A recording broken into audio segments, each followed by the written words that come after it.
David කොන්සිඩයින් කියන පරීක්ෂකවරයා මෙහෙම දෙයක් සඳහන් කරලා තියෙනවා. මුද්‍රිත සහ මුද්‍රිත නොවන මාධ්‍යයන් ඔස්සේ තොරතුරු ලබා ගැනීම, ඒවා විග්‍රහ කිරීම සහ sannivedanaya කිරීමට ඇති හැකියාව sannivedanaya මූලික ලක්ෂණ විදියට. ඉතින් අපි sannivedanayත් එක්ක කතා කරන්න පුළුවන් අනිකුත් දේ තමයි ජන sannivedanaya කියන දේ. මේ ජන sannivedanaya සමාජගත කරාට පස්සේ ඒකේ ප්‍රතිඵලය ඵලදායී වෙන්න නම් මේ sannivedanaya කියන දේ, මේ සාක්ෂරතාවය කියන දේ ඉතාමත් හොඳ මට්ටමක පුද්ගලෙක් සතු වෙලා තියෙන්න ඕනේ.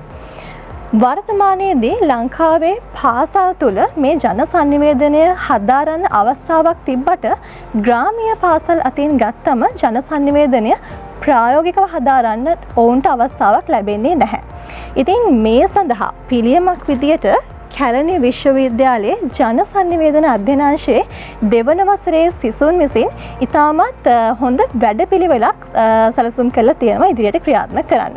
ඉතින් ඒ පිළිබඳව වැඩි විස්තර කතා කරන්න අද දවසේදී මාත් එක්ක මුලින්ම එකතු වෙනවා කැලණිය විශ්වවිද්‍යාලයේ ජන sannivedana අධ්‍යයන අංශයේ ජ්‍යෙෂ්ඨ කතිකාචාර්ය දර්ශන සෝමරත්න මහත්මයා. ආයුබෝවන් සුබ දැසනක්. ආයුබෝවන් සනාලි. ඒත් එක්කම ඉන්නවා කැලණිය විශ්වවිද්‍යාලයේ ජන sannivedana අධ්‍යයන අංශයේ ජ්‍යෙෂ්ඨ කතිකාචාර්ය දිනීෂා ලියනගේ මහත්මිය. ආයුබෝවන් සුබ දැසනක්. අවසාන වශයෙන් කැලණිය විශ්වවිද්‍යාලයේ ජන sannivedana අධ්‍යයන අංශයේ ශාස්ත්‍රවේදී ගෞරව දෙවන වසරේ විද්‍යාර්ථී සඳුනි ගවේෂා ලොකුසූරිය. ආයුබෝවන් සුබ දැසනක්. අපි මුලින්ම කතා කරමු දැන් මේ ජන sannivedanaye මහගෙදර විදියට තමයි කැලණිය විශ්වවිද්‍යාලයේ ජන sannivedana අධ්‍යයන අංශය හඳුන්වන්නේ. මොකක්ද මේ ජන sannivedana අධ්‍යයන අංශය කියන්නේ සහ මොකක්ද මේකේ කාර්යභාරය? ඔසනාලි. ජන sannivedana අධ්‍යයන අංශය කියන්නේ මීට වසර 52කට පෙර, ඒ කියන්නේ 1973 වසරේදී කැලණිය විශ්වවිද්‍යාලයේ වෘත්තියාභිමුඛ පාඨමාලාවක් විදියට ආරම්භ කරපු විෂයක්. විශේෂයෙන්ම sannivedanaya කියන එක සහ මාධ්‍ය අධ්‍යයනය කියන එක ලංකාව අධ්‍යාපනයක් විදිහට හදාරන්නට, ඒක ප්‍රායෝගිකව සහ න්‍යායිකව හදාරන්නට ගත්ත පළවෙනි උත්සාහය තමයි 1973 දී ඒ විදිහට ආරම්භ කරන්නේ. එහි පුරෝගාමින් විදිහට එදා හිටියා මහාචාර්ය සුනන්ද මහේන්ද්‍රයන්, මහාචාර්ය විමල් දිසානායක, ඒ වගේම WD අමරදේවයන්, PS ගුණරත්න, DB නිහාල්සිංහ, මේ වගේ පුරෝගාමින් විශාල ප්‍රමාණයක් ඒ යුගයේදී ඉඳලා තියෙනවා. ඊළඟ යුගයේදී තමයි මහාචාර්ය ඇතුගල, ආර්යරත්න ඇතුගල, මහාචාර්ය රෝහණ ලක්ෂ්මන් පියදාස, මහාචාර්ය චන්ද්‍රසිරි රාජපක්ෂ සහ මහාචාර්ය මාපා තිලකරත්න කියන මේ ආචාර්යවරුන් මගින් ඒක අරගෙන ආවේ. දැන් දශක ගණනාවක් ගෙවිලා තියෙනවා. ඉතින් අපි මේ වෙද්දී ලංකාවේ මාධ්‍ය ක්ෂේත්‍රයට දැවැන්තයෙන් බිහි කරලා තියෙනවා. මේ මාධ්‍ය පරිපාලන පැත්තෙන් වගේම මාධ්‍ය වෘත්තිකින් විදිහට ඒකේ ප්‍රායෝගික තාක්ෂණික ශිල්පීන් වගේම විවිධ නිවේදකයන්, සංනිවේදකයන්, චින්තකයන්, මේ වගේ විශාල ප්‍රමාණයක් අපි බිහි කරලා තියෙනවා. ඒ වගේම මීට වසර කිහිපයකට පෙර පාසල් විෂය ධාරාවටත් sannivedana සහ මාධ්‍ය අධ්‍යයනය ඉදිරිපත් කරලා තිනවා. ඒ සඳහාත් මේ දායකත්වය අපේ ජන sannivedana අධ්‍යයන අංශයෙන් ඉදිරිපත් කරනවා. ඔව්, ඒත් එක්කම දැන් මේ ව්‍යාපෘතිය පැවැත්වෙන්නේ පරපුරට හඬක් කියන නමින්. අපි මේ පිළිබඳව වැඩි විස්තර කතා කරමු. කොහොමද මේක ඉදිරිය සැලැස්ම, මේක ප්‍රධාන වශයෙන් මොන මොන පීවර රටේද පැවැත්වෙන්නේ කියන එක පොඩ්ඩක් කතා කරමු. ඔව් සනාලි, දැන් මේ පරපුරට හඬක් කියලා ව්‍යාපෘතියක් සූදානම් කරලා තියෙන්නේ. මේක ජන sannivedana ශාස්ත්‍රවේදී ගෞරව උපාධි දෙවන වසර විද්‍යාර්ථීන්ට තියෙනවා සමාජ වැඩ ව්‍යාපෘති කියලා විෂය ඒකකයක්. මේ විෂය ඒකකයේදී ඕන් වසරක් පාසාම යම්කිසි කටයුත්තක් සිද්ධ කරනවා. පාසල් වලට වෙන්න පුළුවන්, නැත්නම් ලංකාවේ විවිධ සමාජයන් වලට අවශ්‍ය කරන මාධ්‍ය ක්ෂේත්‍රයට අදාළ කාරණා තමයි සිද්ධ වෙන්නේ. ඉතින් මේ වසරේදී අපි තෝරගත්තේ පුත්තලම විජය කටුපත විජය මහාවිද්‍යාලයට මාධ්‍ය ඒකකයක් ලබා දෙන්න තමයි අපි උත්සාහ කරේ. ඒ සඳහා තමයි මේ ව්‍යාපෘතිය ආරම්භ කරනු ලැබුවේ. ඉතින් මේ වෙද්දී මම ඒ වගේම ජ්‍යෙෂ්ඨ කතිකාචාර්ය දිනේෂා ලියනගේ මහත්මිය අපේ මූලිකත්වයෙන් මේක සිද්ධ වෙනවා. ඒ වගේම කැලණිය විශ්වවිද්‍යාලයේ ජන sannivedana අධ්‍යයන අංශයේ අංශාධිපති ජ්‍යෙෂ්ඨ කතිකාචාර්ය ආචාර්ය මනෝජ් පුෂ්පකුමාර ජනදාස මහත්මයාගේ අනුශාසකත්වයෙන් තමයි මේ කටයුතු සිද්ධ වෙන්නේ. ඉතින් හෙට දිනේදී තමයි අපි ඒ විජය කටයුතු මහාවිද්‍යාලයට මේ මාධ්‍ය මාධ්‍යකක ලබා දීමේ කටයුතු සිද්ධ වෙන්නේ. ඔව් ඒත් එක්කම දිනේෂා මහත්මයාගෙන් දැනගන්න කැමතියි ඇයි මේ වගේ ව්‍යාපෘතියක් තෝරගන්න හිතුවේ? ඒකට හේතුව මොකද්ද? ඇත්තටම දැන් විශේෂයෙන් මේ ව්‍යාපෘතිය හරහා ප්‍රතිලාභ ලබන කණ්ඩායම් දෙකක් ඉන්නවා. මූලික වශයෙන් එකක් තමයි විශ්වවිද්‍යාල විද්‍යාර්ථීන් අනිත් පිරිස තමයි පාසල් ප්‍රජාව. විශේෂයෙන් මෙවර මේ ව්‍යාපෘතියේ තේමාව මාධ්‍ය සාක්ෂරතාවය. ඒකත් කාරණා දෙකක් ඔස්සේ ක්‍රියාත්මක වෙනවා. පළවෙනි කාරණාව තමයි පාසල් ප්‍රජාව මාධ්‍ය සාක්ෂරතාවය සම්බන්ධයෙන් දැනුම්වත් කිරීම සහ දෙවෙනි එක අඩු පහසුකම් සහිත පාසලකට මාධ්‍ය ඒකකයක් නිර්මාණය කිරීම. ඔය අරමුණු දෙක තමයි මෙවර කේන්ද්‍රීය අරමුණු විදිහට අපි හඳුනගන්නේ. මූලික වශයෙන් මාධ්‍ය සාක්ෂරතාවය කියන එක අපේ සමාජයට අත්‍යවශ්‍ය වෙනවා පාසල් ප්‍රජාවට විශේෂයෙන්. අනිත් කාරණාව තමයි ඩිජිටල් ලෝකයේ අපි ගොඩාක් මාධ්‍යයන් එක්ක එකට සම්බන්ධ වෙලා ඉන්නවා. එතකොට මේකත් එක්ක පාසල් ප්‍රජාව ගත්තහම ඔවුන්ට නිසියාකාරව මාධ්‍ය සංදේශ කළමනාකරණය කිරීම, හැසිරවීම, මේවා තේරුම් ගැනීම, වටහා ගැනීම කියන කාරණාවලදී යම් ගැටලුකාරී තත්වයන් ඇතිවිය හැකියි. අන්න එවැනි පදනමක් මත හිඳමින් තමයි මෙවර අපගේ මේ ව්‍යාපෘතිය සමාජ වැඩ ව්‍යාපෘතිය මාධ්‍ය සාක්ෂරතාවය සම්බන්ධයෙන් අවධානය යොමු කරන්නේ. ඔව් දැන් මේ ව්‍යාපෘතිය සම්පූර්ණයෙන්ම සැලසුම් වෙන්නේ විශ්වවිද්‍යාල සිසුන් අතින්.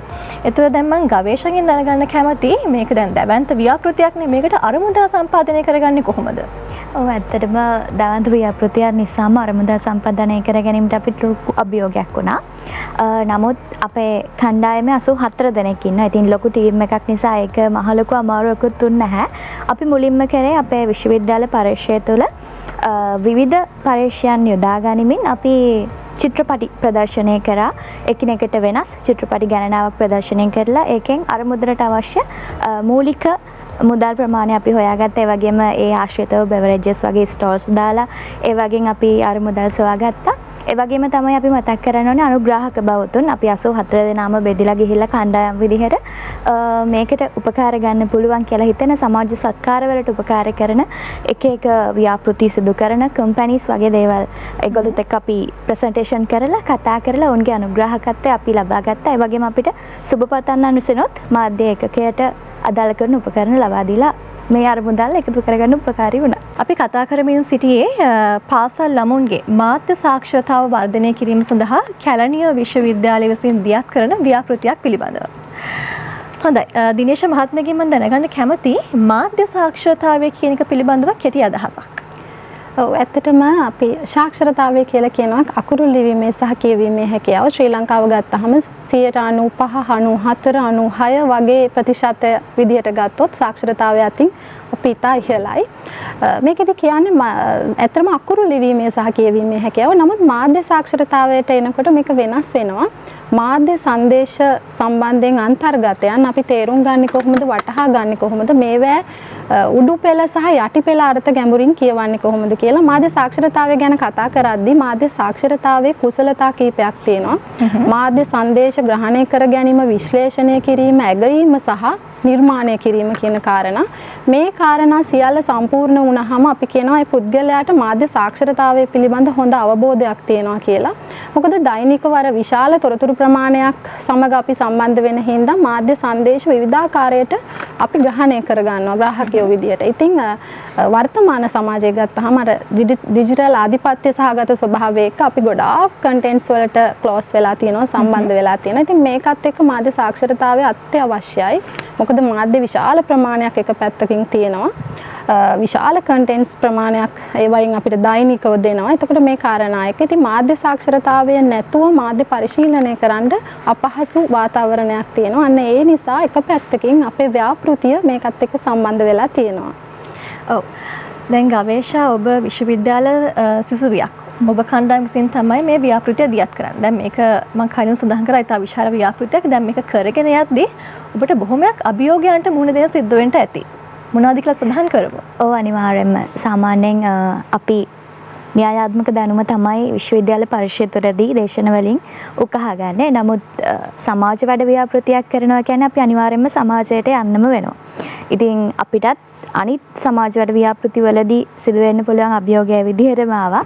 පළවෙනි කාරණාව තමයි දුරස්ථභාවය අපිට තිබ්බා. මොකද කැලණි විශ්වවිද්‍යාලේ ඉඳන් අපි තෝරගත්ත පාසලට යම්කිසි දුරක් තිබ්බා. ඉතින් එතකොට මුල් අධ්‍යයන කටයුතු වලට ගමන් වාර කිහිපයක් යන්න වුණාම ඒක අපිට අභියෝගයක් වුණා. ඒ වගේම තමයි පසුගිය ආපදා සමය නිසා අපිට උසස් තත්වයේ මාධ්‍ය උපකරණ සොයා ගැනීම සාධාරණ මිලට හොයාගන්න පොඩ්ඩක් අමාරු වුණා. එතකොට ඒකත් අපිට අභියෝගයක් වගේම ඊළඟට කතා කරොත් කාලකලමනාකරණය. මොකද අපි දැන් තෙවන වසරේ ඉන්නේ. එතකොට අපිට දේශන අනිවාර්යයෙන්ම පවත්වනවා සතිය දින 5ෙම. ඉතින් ඒ දේශනත් කඩ නොකරගෙන ඒවට නිතින්ම සහභාගී වෙමින් මේ ව්‍යාපෘතිය වෙනුවෙන් වැඩ කරන්න සිදු වෙනවා. ඒ වගේ කාල පරාසය වගේම අපි දැන් හෙට ව්‍යාපෘතිය සාර්ථකව නිමා කිරීමට බලාපොරොත්තු වෙනවා පළවෙනි අදියර.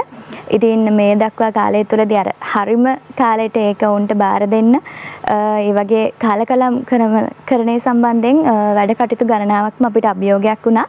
නමුත් මම හිතනවා අපිට අධ්‍යයනාංශයේ දුන්න මෙහෙයවීමත් එක්ක අපිට සාර්ථක සිදු කරගන්න පුළුවන් වුණා කියලා. ඔව් දැන් මේකේ පළමු අදියරෙන් පස්සේ තව අදියරවල කිහිපයක්ම තිබෙනව නේද? ඔව් අදියරවල කිහිපයක් කියන්නේ දැන් අපිට අධ්‍යයනාංශයෙන් කියලා දෙන්නේ හැමතිස්සෙම අපි සමාජයට දෙයක් දෙනවා නම් ඒක තිරසාර භාවයක් තියෙනවා. කියන්නේ නිතින්ම ඉස්සරහටත් අනාගතයටත් ඒක ප්‍රයෝජනවත් වෙන්න ඕනි කියලා. ඉතින් මාධ්‍ය ඒකකයක් ලබා දීලා එතනින් ඒ වැඩේ ව්‍යාපෘතිය නවත්තන්න නැතුව ඉදිරියටත් ඔවුන් එක්ක එකතු වෙලා සම්බන්ධකම් පවත්වාගෙන ඉදිරියටත් සාක්ෂරතාවය ගෙන යන්න තමයි අපේ බලාපොරොත්තුව වෙන්නේ. ඔව් දැන් මේ ව්‍යාපෘතිය අරමුණු සහ අපේක්ෂිත ඉලක්ක රාශියක් තියෙනවා. ඒ පිළිබඳව ඔබතුමාගෙන් දැනගන්න කැමතියි. ඔව් දැන් අපි දැන් සමාජ වැඩ ව්‍යාපෘතිය යටතේ මේ මාධ්‍ය ඒකකයක් ලබා දෙන විශේෂයෙන්ම පාසල් ප්‍රජාව තුළ මේ මාධ්‍ය සම්බන්ධයෙන් යම් දැනුමක් ඇති කරන්නට. අර ජ්‍යෙෂ්ඨ කතිකාචාර්ය දිනේෂ් අලියනගේ ප්‍රකාශ කරා වගේ සාක්ෂරතාව තුළ තියෙන එක කාරණාවක් තමයි මාධ්‍ය පරිහරණය කිරීම කියන එක. ඒ වගේම මාධ්‍ය සංදේශ නිර්මාණය කිරීම කියන එක සහ විශ්ලේෂණය ඇගීම මේ කියන කාරණා ටික තියෙනවා. ඉතින් අද අපි දන්නවා මේ මාධ්‍ය කියන එක එක යුගයන් වලදී විවිධ තාක්ෂණික ක්‍රමෝපායන් එක්ක වෙනස් වෙමින් පැවතුණා. ඒක සම්ප්‍රදායික මාධ්‍ය ඉඳලා ජනමාධ්‍යයන්ට ආවා. ජනමාධ්‍යෙන් අද වෙද්දී නව මාධ්‍ය තුළ සමාජ මාධ්‍ය දක්වා විකාශය වෙලා තියෙනවා. ඉතින් එදා අපි දැක්කේ ජනමාධ්‍ය ඇතුළතදී අපි දැක්කේ ගොඩක් වෙලාවට සංනිවේදකයෝ ටිකක් මාධ්‍ය ඇතුළේ ඉන්නවා, ග්‍රාහකයෝ ටික ගෙදර ඉන්නවා. නමුත් අද වෙද්දී තියෙන්නේ මේක පුරවැසි මාධ්‍යයක් බවට පත් වෙලා තියෙනවා. සියලුම පුරවැසියන් මාධ්‍යකරුවන් බවට පත් වෙලා තියෙනවා. ඉතින් මාධ්‍යකරුවන් බවට පත් වෙද්දී හැම කෙනාම සංදේශ නිර්මාණය කරනවා. පාසල් ප්‍රජාව සංදේශ නිර්මාණය කරනවා. කුඩා දරුවගේ සිට අද මොබයිල් ෆෝන් එක ඇතුලේ සංදේශ නිර්මාණය කරනවා. ඉතින් මාධ්‍යයක් තුළින් ඉදිරිපත් කරන දේ තවත් කෙනෙක් විශ්වාස කරන්න උත්සාහ කරනවා. ඒතකොට විශ්වාසය මත පදනම් වෙන්නේ ආගමක් නම් ආගමක් බවට පත් වෙනවා මාධ්‍ය කියන එක. ඉතින් මේ ආගමික විශ්වාසයක් විදිහට මාධ්‍යකින් ඉදිරිපත් කරන දේ වැරදි වුණොත් එහෙම ඒක සමාජයට ගැටලුවක් වෙනවා. ඒ නිසා මේ sannivedanaya සහ මාධ්‍ය අධ්‍යයනය කියන එක කුඩා කාලේ ඉඳලම පාසල් ප්‍රජාවගේ ඉඳලම අපි සකස් කරන්න ඕන. ඒක පදනම් කරගෙන තමයි මාධ්‍ය ඒකකයක් ලබා දෙන්නේ. මාධ්‍ය ඒකකයක් ලබා දෙනවා පමණක් නෙමෙයි අර කලින් ප්‍රකාශ කරා වගේ එය නැවත නැවත අපි බලනවා කොහොමද ඔවුන්ගේ සාක්ෂරතාව කොහොමද අරගෙන යන්නේ, කොහොමද සංදේශ නිර්මාණය කරන්නේ. ඒ සඳහා විශ්වවිද්‍යාලය තුලින් අපිට ලබා දෙන්න පුළුවන් සියලුම අවස්ථාවන් ටික ඔවුන්ට ලබා දෙනවා. ඔවුන්ට අපි ඉදිරියේදී වැඩමුළු පවත්වනවා. ඒ ශිෂ්‍යයින් කොයි විදිහටද මේක පාවිච්චි කරන්න කියන එක අපි රිවිව් කරනවා. මෙන්න මේ දේවල් ටිකත් එක්ක අපි මේ ව්‍යාපෘතිය දිගින් දිගටම යම් කාලයක් අරගෙන යන්න උත්සාහ කරනවා. ඒ වගේම මේක තවත් පාසල් වලට ආදර්ශයක් විදිහට අපි ඉදිරිපත් කරනවා. මාධ්‍ය ඒකකයක් නිවැරදි ලෙස කොහොමද පවත්වාගෙන යන්නේ කියන එක අපේ සමාජ මාධ්‍ය ඔස්සේ මේ පිළිබඳව අපි විවරණය කරන්න උත්සාහ කරනවා. ඔව්. ඔබ දැන් සඳහන් කරපු කාරණයක් එක්ක මට මේ ප්‍රශ්න අහන්න හිතෙනවා. දැන් සාක්ෂරතාවය සහ sannivedanaya කියන දේ පුද්ගලිකගේ ජීවිතයට කෙතරම් දුරට වැදගත් වෙනවද? ඊටමත් කෙටියෙන් සඳහන් කරමු. ඔව් කෙටියෙන්ම සඳහන් කරොත් පළවෙනි කාරණේ තමයි මාධ්‍ය සාක්ෂරතාවයේ පළවෙනි එක මාධ්‍ය පරිහරණය කිරීම කියන එක. පරිහරණය කරද්දී අපි වෙනත් මාධ්‍යකින් අපිට ලැබෙන දේ අපි ග්‍රහණය කරගන්නේ කොහොමද කියන එක. ග්‍රහණය කරගත යුතු දේවල් සහ ග්‍රහණය කර නොගත යුතු දේවල් පිළිබඳව අපිට අවබෝධයක් තියෙනවා. පාසල් ප්‍රජාවට මේ අවබෝධය මූලිකව අපි ලබා දෙන්න ඕන. ඒ වගේම ලබා දෙන සංදේශ විශ්ලේෂණය කරගන්න ඕන. අපි දන්නවා මාධ්‍යයක් ඔස්සේ විශේෂයෙන්ම ජනමාධ්‍ය ඔස්සේ සංදේශ ඉදිරිපත් කරද්දී ඒකට බලපාන යම්කිසි වෙළඳ ප්‍රජාවක් ඉන්නවා, දේශපාලනික අධිකාරීත්වයක් තියෙනවා සහ මාධ්‍ය හිමිකාරීත්වයක් තියෙනවා. ඒ අනුව තමයි මේ සියලුම වැඩසටහන් ක්‍රියාත්මක වෙන්නේ. ඉතින් ඒ වැඩසටහන් දිහා බලන් ඉන්න ප්‍රේක්ෂකයෙක් විදිහට, ග්‍රාහකයෙක් විදිහට ඔවුන් කොහොමද මේක නිවැරදිව ග්‍රහණය කරගන්න කියන එක මූලික වශයෙන්ම අපි උගන්වන්නට ඕන. ඒ නිසා තමයි ජ්‍යෙෂ්ඨ කතිකාචාර්ය දිනේෂ් අලියනගේ මහත්මිය ප්‍රකාශ කළා උඩුපෙළ සහ යටිපෙළ හඳුනා ගැනීම. උඩුපෙළින් ලස්සන කියනවා, නමුත් යටිපෙළින් තියෙන කාරණා අපි හඳුන්වා දීම වැදගත් වෙනවා, විශේෂයෙන්ම පාසල් ප්‍රජාවට පවා. ඒ අනුව තමයි ඔවුන් ඉදිරියේදී මාධ්‍ය කරුවන් බවට, මාධ්‍ය වේදීන් බවට පත් වෙද්දී ඒ නිවැරදිව හඳුනා ගැනීම සහ තමන්ව හඳුනා ගැනීම මේ හැම කෙනෙක් තුළම තමන්ගේ මාධ්‍යකරුවෙක් ඉන්නවා. අන්නේ මාධ්‍යකරුවා හඳුනා ගැනීමට අවස්ථාවක් ලබා දීම තමයි මේ සමාජ වැඩ ව්‍යාපෘතිය ඔස්සේ අපි සිද්ධ කරන්න විජය මහාවිද්‍යාලයට මේ මාධ්‍ය ඒකකය ලබා දීම මගින්. ඔව්, ඒත් එක්කම දිනීෂා මහත්මියගෙන් දැනගන්න කැමතියි දැන් මේ ව්‍යාපෘතිය ඔස්සේ පාසල් ප්‍රජාවට සහ විශ්වවිද්‍යාල ප්‍රජාවට ලබා ගන්න පුළුවන් ප්‍රයෝජන මොනවාද? ඇත්තටම මේ ව්‍යාපෘතිය පුරාවටම විශ්වවිද්‍යාලය පැත්තෙන් ගත්තාම ජනසන්නිවේදන ශාස්ත්‍රවේදී ගෞරව දෙවන වසර විද්‍යාර්ථීන්ගේ මහඟු කාර්යයක් මේක. මේ හැම දෙයක්ම ඒගොල්ලෝ තමයි ඩිසයින් කරේ, හැම දෙයක්ම හිතන සිතුවිල්ලේ ඉඳලා මොන වගේ ප්‍රොජෙක්ට් එකක්ද කරන්න කියලා හිතන තැන ඉඳලා ඒගොල්ලොම ප්‍රොජෙක්ට් ප්‍රොපෝසල් කීපයක් ප්‍රසන්ට් කරලා, ප්‍රසන්ටේෂන් ඉදිරිපත් කිරීම කරලා තෝරාගත්තු දෙයක්. එතකොට මේකට අපි කරන්නේ මඟ පෙන්වනවා විතරයි, මෙන්න මේ පැත්තෙන් ගියොත් හරි කියලා මාර්ගය පෙන්වා දීමක් තමයි කරන්නේ. අන් සියලුම කාර්යයන් වල නියැලෙන්නේ වුන්. එතකොට මේ ව්‍යාපෘතිය හඳුනා ගැනීම මූලික අධ්‍යයන සහ දැන් පසු විපරම කියන එක හෙට මේ ව්‍යාපෘතියත් එක්ක මාධ්‍ය ඒකකයේ වුන්ට බාර දෙනවා. බාර දුන්නාට පස්සේ එතනින් එහාට තව මාස 3කින් 6කින් ඒ මොකද්ද වෙලා තියෙන්නේ මාධ්‍ය ඒකකයට කියන එක. ඒතර මේ කාරණා මේ හැම දෙයකදීම නායකත්වය අරගෙන කටයුතු කරන්නේ දෙවන වසර විද්‍යාර්ථීන්. එතකොට අරමුදල් සම්පාදනය කියන එක. මේවා ටිකක් බරපතල කාරණා lam ඒ කියන්නේ ශිෂ්‍ය ප්‍රජාව පැත්තෙන් ගත්තාම. නමුත් ඔවුන් ඊටාම අපූර්වට අපි දකිනවා හැම දෙයක්ම මෙහෙයවනවා. මොකද විද්‍යාර්ථීන් කියන්නේ නායකයෝ කවදා හරි රටක. ඉතින් අපි ඔවුන්ටයි අවස්ථාව දී යුතු වන්නේ. අපි හැම දෙයක්ම මෙහෙම කරන්න කියන එක නෙවෙයි අවශ්‍ය වන්නේ. අපි මඟ පෙන්වීමක් පමණයි කරන්නේ. ඉතින් ඒ පැත්තෙන් විශ්වවිද්‍යාල විද්‍යාර්ථීන්ට විශාල කාර්යයක් තියෙනවා සහ ඔවුන් මේ බර කරට අරගෙන මේ ව්‍යාපෘතිය ක්‍රියාත්මක කරනවා. අනිත් පැත්තෙන් පාසල් ප්‍රජාව ගත්තාම විශේෂයෙන් මාධ්‍ය සාක්ෂරතාවය අත්‍යවශ්‍යයි පාසල් සිසුන්ට සහ ඔවුන් දැනගත යුතුයි මාධ්‍ය සංදේශ හසුරවන්නේ කොහොමද, නිර්මාණය කරන්නේ කොහොමද සහ මාධ්‍ය මගින් කියන හැමදේම හරිද වැරදිද වැනි කාරණා. ඉතින් මෙවැනි කාරණා ගණනාවක් අවබෝධ කර ගැනීම කියන දේත් මොනවාද පාසල් ප්‍රජාව පැත්තෙන් තියෙනවා. ඉතින් මෙන්න මේ කාරණා දෙක හින්දා විද්‍යාර්ථීන් සහ පාසල් ප්‍රජාව කියන දෙපිරිසම මේකෙන් ප්‍රතිලාභ ලබනවා. නායකත්වය කියන කාරණාව මෙතනදී මං හිතන්නේ කැපිලා පේන දෙයක් පාසල් ප්‍රජාව පැත්තෙන් ගත්තත් විද්‍යාර්ථීන් පැත්තෙන් ගත්තත්. ඔව්. දැන් ගවේෂා ඔබ සහ ඔබ ඇතුළු කණ්ඩායමට මේ කටයුත්ත කරද්දී දැන් මේක සම්පූර්ණයෙන්ම මුල සිට අග දක්වාම ප්‍රායෝගික කටයුත්තක්නේ. කොහොමද ලැබුණ අත්දැකීම? මේ ප්‍රායෝගික පුහුණුව කොහොමද? ඔව්, ඇත්තටම අපි මේ වෙනකන් කරලා තිබ්බ ගොඩක් වැඩ කටයුතු කරේ අපි විශ්වවිද්‍යාල පරිශ්‍රය තුළමයි. අපි ආලම්බන හෝ වේවා, සංජනනි හෝ වේවා ඒ කුමන නමකින් හැඳින්වුවත් අපි හැමදේම කරේ විශ්වවිද්‍යාලය ඇතුලේ.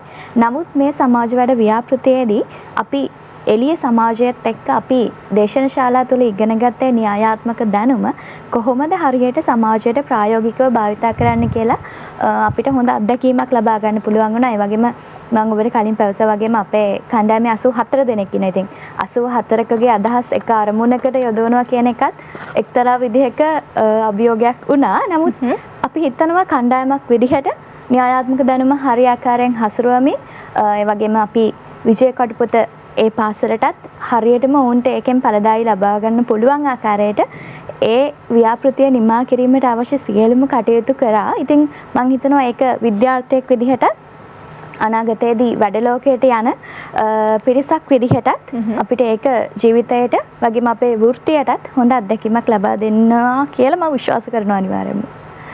ඔව්, අවසාන වශයෙන් ඔබතුමාගෙන් මම දැනගන්න කැමති මේ ව්‍යාපෘතිය හරහා පාසල් ප්‍රජාවට වගේම රටේ පුරවැසියන්ට මොකද ලබා දෙන්න පුළුවන් පණිවිඩය? ඊටමත් කෙටියෙන් සඳහන් කරමු. කෙටියෙන්ම සඳහන් කරොත් මාධ්‍ය පිළිබඳව, සංනිවේදනය පිළිබඳව, සහාය නිර්මාණය කිරීම පිළිබඳව, ඒ තුළ සංදේශ නිර්මාණය කිරීම පිළිබඳව පාසල් ප්‍රජාව තුළ හොඳ අවස්ථාවක් ඔවුන්ට ලබා දෙන්න, ඔවුන්ට ඒ පිළිබඳව යම් හැඟීමක් ලබා දෙන්න අපි ගන්න උත්සාහයක් තමයි මේ සමාජ වැඩ ව්‍යාපෘතිය.